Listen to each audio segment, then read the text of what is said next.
In April. It's commonly called the BRICS Bank. It's to invest in infrastructure development projects initially in the BRICS countries, Brazil, Russia, India, China and South Africa. Of course, traditional development finance institutions have been criticised for taking project decisions without consulting wider society. Civil society organisations are hoping that the BRICS Bank will be different. The South African Institute of International Affairs has written a paper on how the BRICS Bank could do things differently compared to traditional development finance lenders. This with particular emphasis on sustainable development. It suggests that the bank needs to be mindful of ensuring that it invests in projects that will touch particularly the rural and urban poor. It argues that development finance needs to have at its centre inclusive economic growth.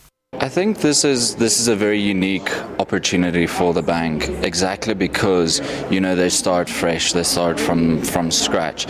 With regards to sustainable development, one of the key things is just engagement with civil societies, engagement with societies that will be impacted by the projects they undertake. So one of our recommendations has been that they should really drive this engagement from their side as well. Civil society groups say they're hoping to engage with the bank so that future projects produce overall sustainable outcomes which ensure that communities are not marginalised.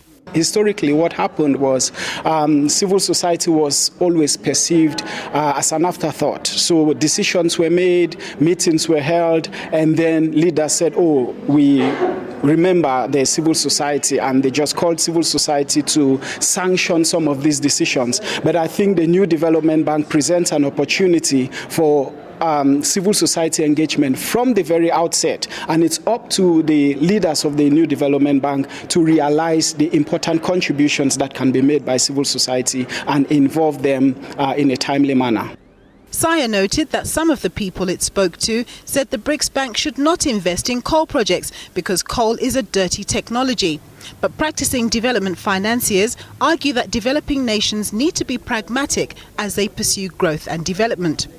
The reality is that I think all development finance institutions need to balance the need for green renewable energy with what we have readily available. So as an African country that has enormous amounts of coal and good quality coal available, how do we use that in order to meet our economic needs now?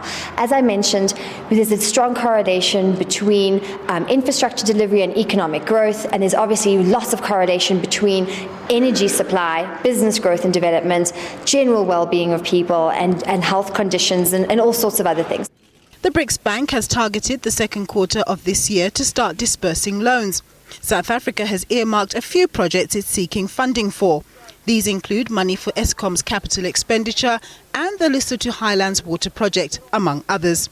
Nompumela Losiziba, SABC News, Johannesburg.